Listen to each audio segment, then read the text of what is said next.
माँ भैरवी पीठरे नवरात्रि पूजा चलित आश्विन शुक्ल प्रतिपद ठारू आश्विन शुक्ल नवमी पर्यंत त्रयोदशतम शारदीय नवरात्रि पूजा अनुष्ठित होती। अवसर में माँ को सुसज्जित कर नियम अनुଯାयी पूजार्चना सह आलती बालभोग षोडशोपचार पूजा कृतयज्ञ सहस्रार्चन प्रसाद सेवन कार्यक्रम अनुष्ठित होती।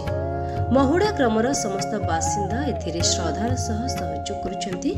एथिरे पुरोहित नवीन चंद्र पाढ़ी, सिद्धार्थ शेखर पाढ़ी सह सेवक मनोज बेहरा, सुशांत बेहरा, पूर्णचंद्र बेहरा, परिचालना कमिटी सदस्य उत्तम साहू, बाबुला खटुआ, गुला मंडल, महेंद्र प्रधान, राममाझी, लालमोहन नाहक, चरण बस्तिया, भवानी विषय, रुद्र खटुआ, संजय साहू, अनिल बस्तिया, वृंदावन नाहक और महुड़ा ग्रामवासी वृंद सहयोग करुछंती।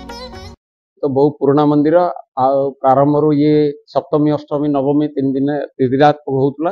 वर्तमान इधर कर्मकर्ता मानकर उत्साह आग्रह ये 13 वर्ष है 9 दिन चल बहु उत्साह सहित आडंबर सहित माँ पूजा अर्चना कर प्रत्येक दिन दैनंदिन षोडशोपचार पूजा सहस्रार्चन होम प्रसाद सेवन पुष्पांजलि विभिन्न प्रकार माँ चित्त विनोदन कहले अत्युक्ति हेनी। विभिन्न प्रकार माँ प्रीति उद्देश्य रे पूजार आयोजन करा माँ प्रीति हो समस्त भक्त मान कल्याण निमंते आमे भी सब माँ को आराधना करुचु। आ ये दिन को दिन भक्त मान समागम बढ़ी बढ़ी जाऊँगी। भक्त मान हृदय भक्ति सम्मिलित ज्ञान बढ़ी बढ़ी जाऊँगी। तत्संगे संगे से आशीर्वाद भी मिलूँ से निजर अनुभूति आम जहाँ जापर बहुत लोकर समागम होची। आस्ते आस्ते लोक मैंने आर प्रभाव जानी आसुचंदी। आज तो मंदिर कहीं कौन थिला कहीं ऊपर आसला इटा आपण माने सब गाँव लोकंकर भाषा जानी परिबा। आपण बहुत पुराना मंदिर बहुत प्रतिष्ठित मंदिर हवा जाऊँगी।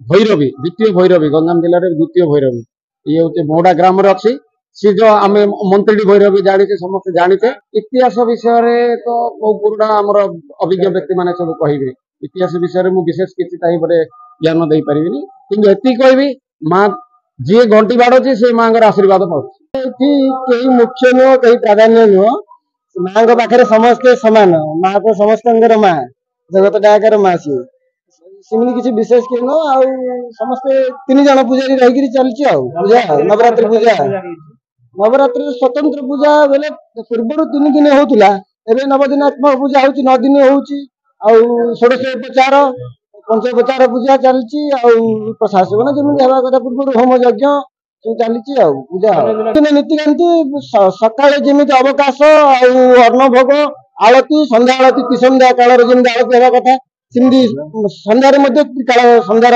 नीतिकांति रही अन्न भोग राति 7टा अधे लगुच सका 6टा 9टा अधे लगुच 3 ओली मध्याह्न किसी ना अवकाश होची अन्न भोग होची आरती होची।